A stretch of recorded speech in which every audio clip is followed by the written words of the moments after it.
that was kind of stupid and selfish for them to do something like that. And knowing this is an organization, it's supposed to be about brotherhood, and that wasn't no brotherhood. It would never be another job like this again, because this is one of a kind. You gonna miss it? Yes, miss my family. He speaks of it like it's a family. That's the chef there from the University of Oklahoma's SAE chapter. The university was quick to act, but was that action taken too quickly? Now, I don't come here to defend these young men that chanted that atrocious song, but again, did the reaction from the university's president seem like, well, certainly not like a lynch mob, but not exactly like due process either? How much could the university possibly know at this point? Have they already talked to every single person who was on that bus? Have they interviewed everybody who lived in the SAE house? I couldn't help but think as I saw some of those fraternity brothers packing up their bags and moving out of their house, those Greek letters ripped off the building. They can't all be bigots, as the university's president called them, can they? At least I hope not. There's no doubt this guy, and the guy you've seen in the video chanting the song, gets what he has coming to him. And everybody else who's visible in that video chanting, they deserve what they have coming to them too. But I'd bet if we look a little harder, we'd find some decent guys in that fraternity house. And if you can't in that SAE house in Norman, I promise you can find a lot of upstanding young men at SAE houses around the country, and old alums too. I cannot tell you how much I hate hearing that repulsive song and reminding us that, yes, even in 2015, there'd be enough guys to do it in chorus. Yes, racism exists, but I also hate how this whole thing reinforces the stereotype of the drunk, fat, and stupid fraternity man. Everything from Animal House to the new movie Neighbors, which was just released last year. Yes, underage drinking, hazing, elitism, misogyny.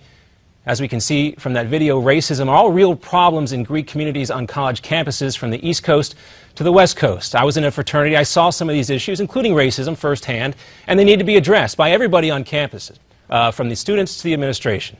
But really the issue here is pretty much the same. Any subset of college kids, we don't want to boot the whole football team when one of them commits a sexual assault, right?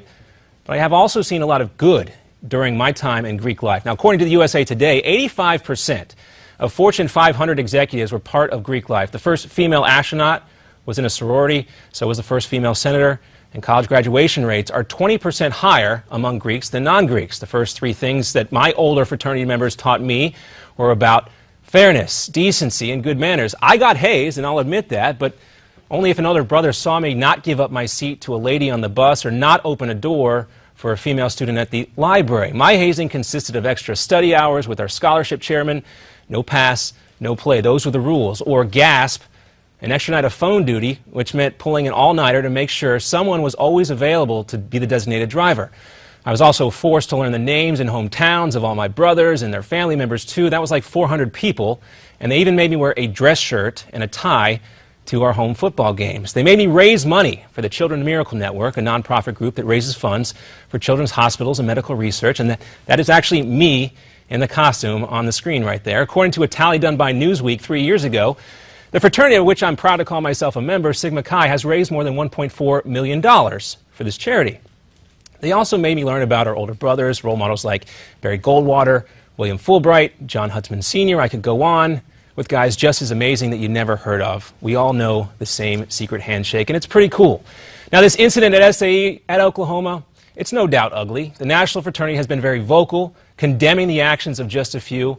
And all I will ask at this point is maybe, just maybe, the powers that be at Oklahoma not commit the same foul that those frat guys did, doing something without thinking it through first. Maybe the response, kicking those guys out of their house, is just, and maybe that will be proven to be true over time. But if the president of OU's Black Student Union can be so quick to forgive, it is only logical to fight hate with love.